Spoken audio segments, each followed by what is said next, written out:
And for more on the health care fight, we turn to the House Democrat who will be responsible for making sure there are the votes to pass health care reform. Congressman Jim Clyburn of South Carolina is the House Majority Whip. He joins us from Capitol Hill. Congressman, welcome to Bloomberg News. Good to see you again.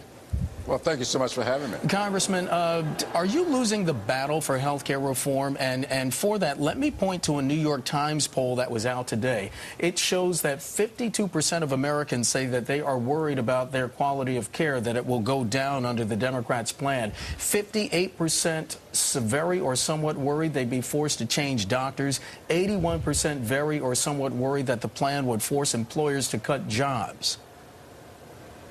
Well, I'm not worried about this at all. I happen to know that when you do not have something specific for people to focus on, all kinds of rumors float around and people have all kinds of concerns, and we understand that.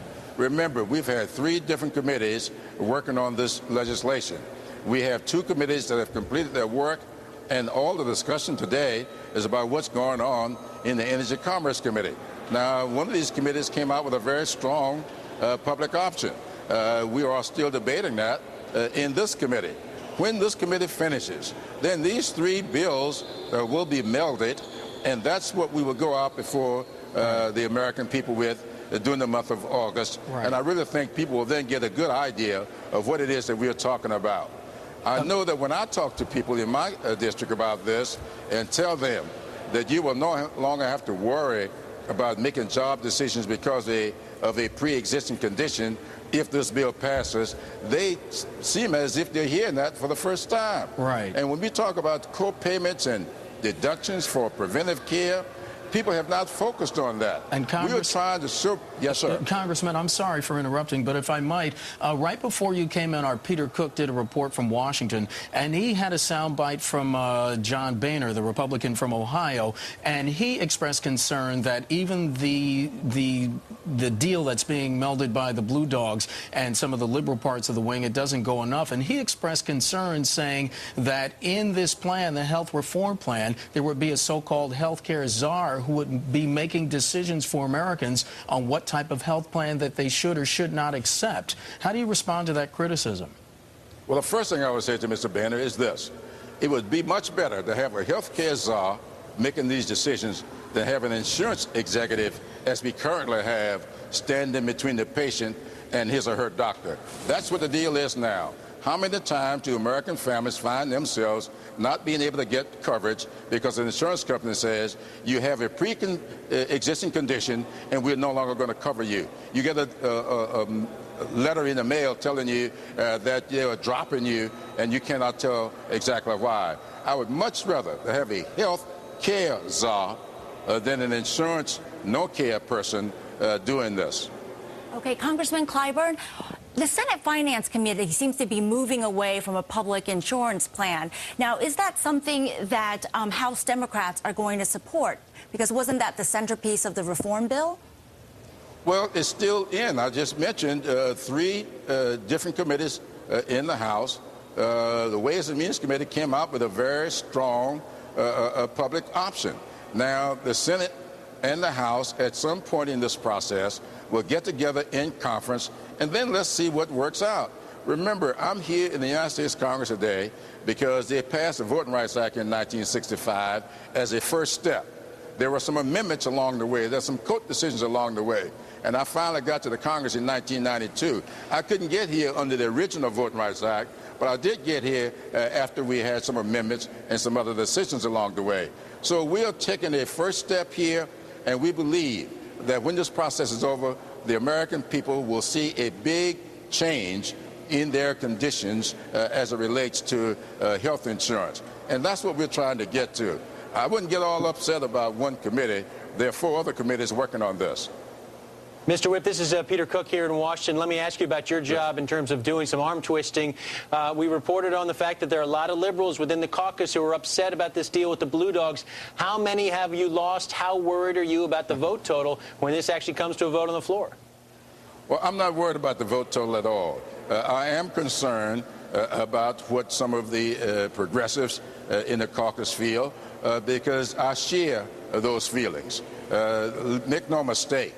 I have some ideas about what should be in the final product, and a lot of those ideas will probably not be in the bill that comes out of the Energy Commerce Committee. Right. But a lot of them were addressed in these other two committees. So when we bring these two bills together, that's the time for me to sit down and let them know what I really feel and see can I get a little more of what I would like in the final product. Now, Congressman, we're going to take a commercial break, but if you would please just stay with us through the break because we have a few more questions for you. Congressman Jim Clyburn of South Carolina, he's the Democratic whip, as Peter Cook told us. He's the one responsible for counting the votes for the health care reform on the House side. We're right back. Welcome back, and we're joined once again by Congressman Jim Clyburn of South Carolina. He's the House Majority Whip, and he joins us on Capitol Hill, and we were discussing health care reform. Congressman, thanks for staying through the break. You know, one of the central criticisms of this, it costs just too much money. Can we afford to pay for health care reform without breaking the bank? Well, please remember, I'm one of those people who say that we can do this without any cost. We had this so-called $2 trillion coalition that met with the president, and they said that in the current system, there's about $2 trillion which we could reform, reorganize, and pay for this thing without any additional money being brought into the system. Now, because those savings that we can get cannot be scored properly by CBO, we have to look at trying to do this another way. And that's why I have been advocating for a long time now that we have some kind of a triggering mechanism in this bill so that we can get the savings, and if we don't get the savings, only then will you trigger any kind of an increase in revenue. Right. Now, we ought to do it that way, and I've been saying just because CBO can't score it doesn't mean we ought not do it. And I really believe that in the final analysis, that's what you're going to see. You're going to see a very robust squeezing of savings out of the current system, and I think you'll see some kind of mechanism put in place that will allow us to trigger increased resources, but only if needed. Congressman, it's Peter Cook again. Really quickly, one of the ways you pay for that shortfall, the difference in price here, is this surtax on the wealthy. Is that going to survive? We got indications from the Senate that's not going to pass muster over there. Well, we've got John Larson, Javier Becerra, and myself have been advocating the trigger not on the wealthy, but the trigger on the insurance companies if they do not yield the savings that they say can be yielded. Then that trigger will be directed toward them and the other entities that are already operating in this system. So the trigger has been applied to two different sources, and we'll just see which one of those survive these conferences. Congressman Clyburn, what do you think of a tax on employer-provided health care plans? The Senate plan may include that.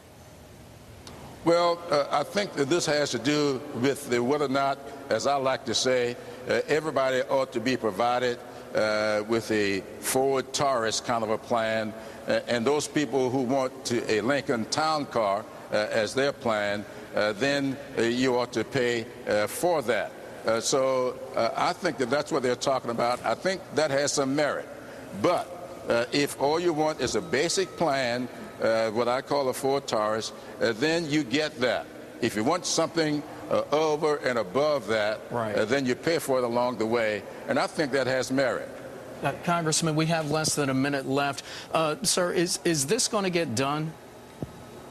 Yes, sir. I really believe that. I think that this is going to be hard. Remember, the idea of this was introduced almost 100 years ago by Theodore Roosevelt. Then 61 years ago, Harry Truman asked the Congress to do this. And we have been debating, discussing this ever since. We tried in 1994 in earnest, did not get it done. This time, I do believe that the time has come for people to get what they justly deserve, and that is health care coverage that is quality, accessible, and affordable. Right. Congressman Jim Clyburn of South Carolina, the House Majority Whip. Congressman, thanks.